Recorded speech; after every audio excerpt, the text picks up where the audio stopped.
আলহামদুলিল্লাহ, আবারও বলি আলহামদুলিল্লাহ। সম্মানিত উপস্থিতি, তাহলে আমরা আজকের এই সুন্দর ঈদের পূর্বে এই যে বৃষ্টির ভেতরে আল্লাহর ঘর মসজিদে নামাজ আদায় করার জন্য বৃষ্টির ভেতরে আমরা যারা আসতে পারলাম, আমাদের জন্য আল্লাহ তাবারক তাআলার প্রিয় দোস্তর পক্ষ থেকে পুরস্কার হলো, হে দুনিয়ার মানুষ, যখন আল্লাহ তাবারক তাআলা খুব কুয়াশা দিবে, ঠান্ডা দিবে, ওই ঠান্ডার ভেতরে তুমি ঠান্ডা পানি দিয়ে উজু করতে তোমার মনটা চাবে না। তুমি যখন শরীরটাকে ঝাড়া দিয়ে ঠান্ডা পানি দিয়ে উজু করিয়া মসজিদের দিকে জামাতের সাথে নামাজ আদায় করার জন্য তুমি যখন রওনা করবে, আল্লাহ তাআলা ফেরেশতাদেরকে বলবেন, ফেরেশতা যাও, আমার বান্দা ঠান্ডাকে ঠান্ডা মনে না করিয়া একমাত্র ইবাদত বন্দিগির আশায় যেই মানুষটা ঠান্ডা পানি দিয়ে উজু করিয়া মসজিদের দিকে চলে যাচ্ছে, তোমরা দেরি করো না, জান্নাতি মখমলের বিছনাগুলো তার পায়ের নিচে মসজিদের দরজা বন্ধ বিছাই দাও। জোরে বলি সুবহানাল্লাহ। এমনি করে এই বৃষ্টির ভেতরে যে মানুষগুলো অনেকে আছে, তারা এই মুহূর্তে লুডো খেলতেছে, তারা এই মুহূর্তে দোকানে বসে গল্প করতেছে, তারা ইচ্ছা করলে মসজিদে আসতে পারত, কিন্তু তারা মনে করতেছে বৃষ্টি রে কেমনে মসজিদে যাব।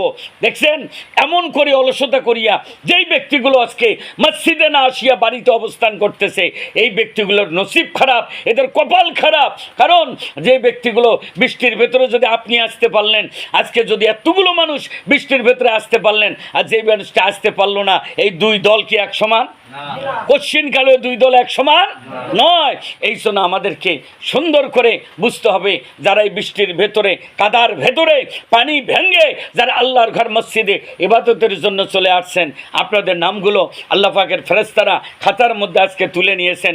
আজকের এই জুমাবারের দিনে তালিকার মধ্যে, খাতার মধ্যে আপনাদের নামগুলো এত সুন্দর করে তুলে নিয়েছেন, যেই নামগুলো দেখে দেখে কিয়ামতের ময়দানে আল্লাহ তাআলা আপনাকে জান্নাতের ফয়সালা করে দিবেন। জোরে বলি সুবহানাল্লাহ। এই জন্য আল্লাহর ওয়াস্তে আমরা যখন দুর্যোগ দেখব, ভয় পাবো না। ভয় যদি মনের মধ্যে আসে, ধৈর্য ধারণ করব।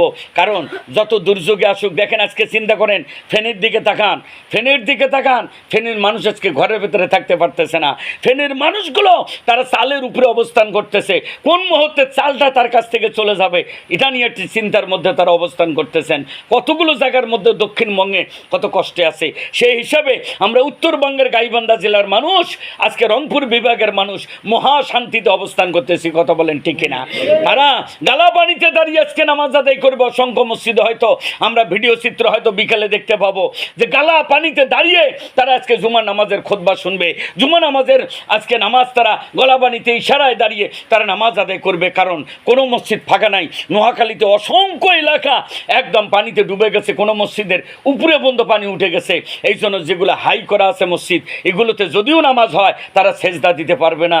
আল্লাহর দয় বান্দার এই মস্তকখানা যখন সুন্দর করে সেজদায় যায়, সুবহান রাব্বিল আলা ডাক দেয়, আল্লাহ কয় বান্দা তুমি যখন তোমার ভাইয়ের কাছে মাথা নত করো না, তুমি তোমার সমাজে কারো কাছে মাথা নত করো না, আর আমি মাওলার কাছে যখন তোমার মস্তকখানা আস্তে করে নত করে দিয়ে সুবহান রাব্বিল আলা বলে ডাক দাও, আমি আমার দুটা কুদরতি হাত তোমার দুই বগলের তল দিয়ে ঢুকাই দিয়া বুকের মধ্যে জড়াই নিয়ে আমি তোমার জীবনের সব গুণাগুলো আমার কুদরতি হাত দিয়া ঝাড়ি ঝাড়ি ফেলে দেই। জোরে বলি সুবহানাল্লাহ। কিন্তু আজকে সেই সেজদা দক্ষিণবঙ্গের ভাইরা দিতে পারবে না। আমরা তাদের জন্য দোয়া করি, আল্লাহ আমার বাংলার জমিনে যে ভাইরা আজকে কষ্টে আছে, যাদের বাড়িতে পানি উঠেছে, আল্লাহ তাদেরকে হেফাজত করো, আল্লাহ তাদেরকে সুস্থ রাখো। আল্লাহ বন্যার পানি আসলে অনেক অসুস্থ হয়ে যায়, আল্লাহ যেন তাদেরকে সুস্থতা দান করেন, রোগ ব্যাধি মুক্ত করেন। পাশাপাশি আমরা ওই বন্যা দুর্গত এলাকার জন্য যারা সহযোগিতা করতে পারি, আমি আজকের এই জুমাবারে স্পষ্টভাবে বলে দিতে চাই, যারা অসহায় মানুষদের পাশে যা দাঁড়াবে, কিয়ামতের কঠিন মুসিবতের দিনে মহান আল্লাহ তার পেছনে থাকবে। জোরে বলি সুবহানাল্লাহ। যদি কারি আপনি অসহায় মানুষ যখন কিছু কিনারা পাচ্ছে না, ওই সময় আপনি যদি তার পাশে যান, আপনি যদি তার পাশে থাকতে পারেন, তাহলে অবশ্যই আল্লাহ তাআলা খুশি হয়ে বলবে, আহা আমি বান্দাক বানাইছি, কত মোহাব্বতের বান্দা আমার একজন আরেকজনের পাশে দাঁড়ায়। আর যদি আমরা ক্রিমিনালি চালি, ওর বাড়ির গাছের ঘরের উপর গাছ ভাঙি বসছে, ভালোই হয়েছে, কেমন হয়েছে, ওটা ঘরও যদি ভাঙি বলে হয়, তেই কিন্তু আমি খুশিতে দুটো মুন্সিক ভাত খেলে এলাম হয়। আছে না এমন মানুষ? কয় যদি এই সময় যদি পানি উঠিয়ে ওর ধানটা নষ্ট হইলে হয়, ওর ক্ষেতটা নষ্ট হইলে হয়, তাহলে দুটো মুশিক ভাত খিলে এলাম হয়। বাপজান, তুমি ভুল করতেছো, কারণ তুমি যেটা করতে চাচ্ছ এটা আল্লাহ পছন্দ করে না, রাসূল পছন্দ করে না। কাজে একজনের দুঃখে তুমি যদি না দুঃখ পাও, একজন মুমিনের দুঃখে তোমার যদি চোখে পানি না আসে, তুমি তবু কান্নার ভান করো, আল্লাহর কাছে প্রার্থনা, আল্লাহ এই মানুষটা একজন ভাই, দিনী ভাই, বড় কষ্টে আছে, আল্লাহ তুমি তাকে হেফাজত করো। এভাবে যদি দোয়াটা করতে না পারো, উল্টা যদি তার ক্ষতি সাধন চাও, এমন একদিন আসবে তুমি বিপদে পড়বে, তোমাকে উদ্ধার করার কোনো মানুষ থাকবে না। এই জন্য আমি আজকে এই সুন্দর করে ঈদের পূর্বে আজকে আপনাদেরকে জানিয়ে দিতে চাই, কোরবানির জন্য আমরা প্রস্তুতি গ্রহণ করি। কেন কোরবানি আমরা করতে পারবো না? একটু নিয়ত করেন তো, নিয়ত করলে কোরবানি আপনার ঠেকবে না। আপনাদেরকে আমি বারবার একটা হিসাব দিয়েছি, সেটা হলো যে আপনি কোরবানি দিবেন না, কিন্তু আপনি 200 টাকার গরু গোস্ত কিন্তু আপনি ভাগ দিয়ে বসে আছেন। হ্যাঁ, গরু কোথায় জব হবে? আমারও 2টা ভাগ, কত করি বলে 1500 করি, ঠিক আছে আমার 2টা ভাগ 3000 টাকা।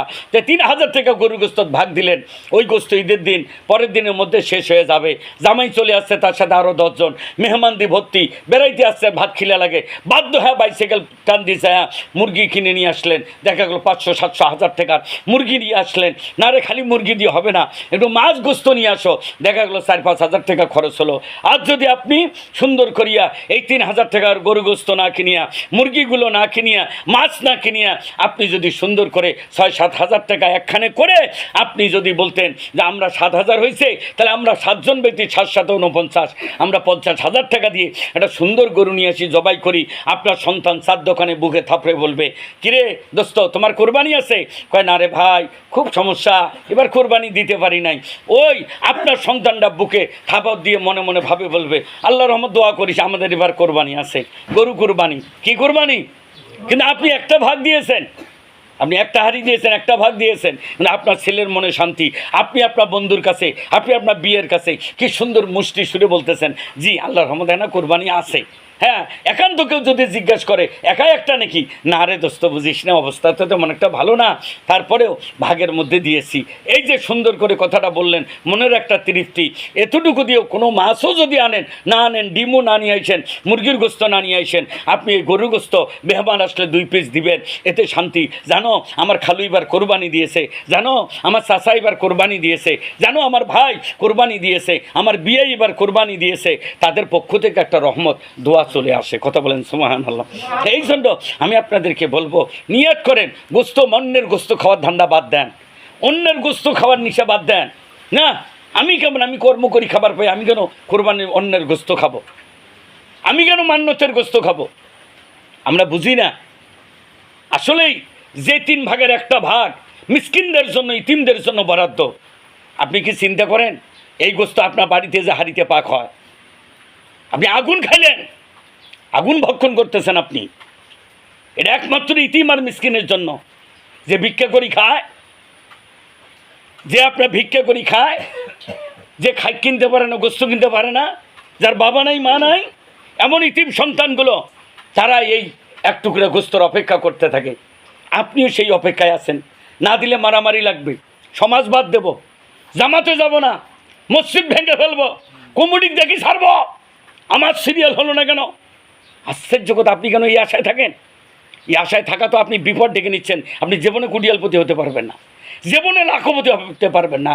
যেই ব্যক্তির ভিক্ষা খাওয়া অভ্যাস, যেই ব্যক্তির ছোটো খাওয়া অভ্যাস, যেই ব্যক্তির মান্যতের টাকার দিকে নজর, যেই ব্যক্তি ইতিমের টাকার দিকে নজর, আল্লাহ জীবনে তাকে লাখপতি বানাবে না, কারণ নজরেই তো ছোট। আল্লাহ রাসূল বলছেন, তুমি যখন চাও বেশি বেশি চাও, যখন তুমি চাও বেশি বেশি চাও, আল্লাহ আমাকে এটা দাও, আল্লাহ এবার আমি একটা কোরবানি দেবো, গত বছর দিছি 30,000 টাকা দিব, 40 দিয়ে দেবো। গতবার ভাগ দিয়েছি 5,000 টাকা, এবার 7,000 দেবো। আল্লাহর কাছে চান, আল্লাহ একটা ব্যবস্থা করে দিবে, দেখবেন অটোমেটিক একটা ব্যবস্থা হয়ে গেছে। আরে একটা লোকের 1 টাকা নাই, হঠাৎ করে ব্রেন স্ট্রোক করছে, ওই লোকের লাখ টাকা খরচ, রংপুরে হবে না, ঢাকায় নিয়ে যাচ্ছে, কোথায় থেকে টাকা জোগাড় হলো, হয়ে গেল।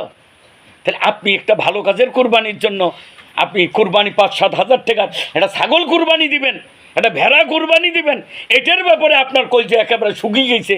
মানুষের কাছে কি যে দুঃখের কথা কন, বেটিক বিয়ে দিয়ে ধ্বংস হয়ে গেছে, কেমন করি কোরবানি দেই। আহা, খাওয়াটা অসুস্থ হয়ে এবার শেষ, এবার আর কুরবানি আমার কপালত হলো না। আহারে কপালি, আমি অনুরোধ করে বলি, এই সকল নিঃশ্বাস ছাড়া বাদ দেন। আল্লাহ আপনার দুটি হাত শক্তিশালী দিয়েছে, আপনার ছেলে কর্ম করে, আপনার ভাই কর্ম করে, আপনারা সুন্দরভাবে কামাই করতে পারেন। এক সপ্তাহটা কামাইয়ের টাকা হলে কোরবানি হয়ে যায়। এবারে তো কাপড় চোপড়ের চাপ কম, এই ঈদে তো কাপড় চোপড়ের চাপ কম, রমজানের ঈদে কাপড় চোপড় করে ফেলছেন। এবার একটা চাপ দেন না, একটা ধাক্কা দেন যে আজকে শুক্রবার, আগামী শনিবারে ঈদ, কাজে আগামী শুক্রবার আস্তে আস্তে এই 7 দিন আমি ময়দানে কাজ করব, আমি যেন কোরবানির টাকা জোগাড় করতে পারি। আপনি ময়দানে কাজ করেন না, ছেলেকে বুঝিয়ে বলেন, ছেলে চলো আমরা একটু কাজ করব। ভাইকে বলো, ভাই বসে থাকা যাবে না, শরীর দুর্বল, আমি আল্লাহ বাকিটা হেল্প করব, চলো আমরা একটু কাজ করি। আল্লাহ রাসূল বলেছেন যে মানুষগুলো কর্ম করা মানুষের সাথে আল্লাহ তাআলার রহমত সব সময় ৭৪ গুণ বেশি থাকে। জোরে বলি সুবহানাল্লাহ। তো কাজেই আমাদের এই সমাজের মানুষ আল্লাহ কর্ম করা মানুষের শস্য কামাই, হালাল কামাই। আপনার গরু ছোটো হোক, আল্লাহ তো গর্ব দেখতে চায় না, দেখতে চায় আপনার মনের খেয়াল।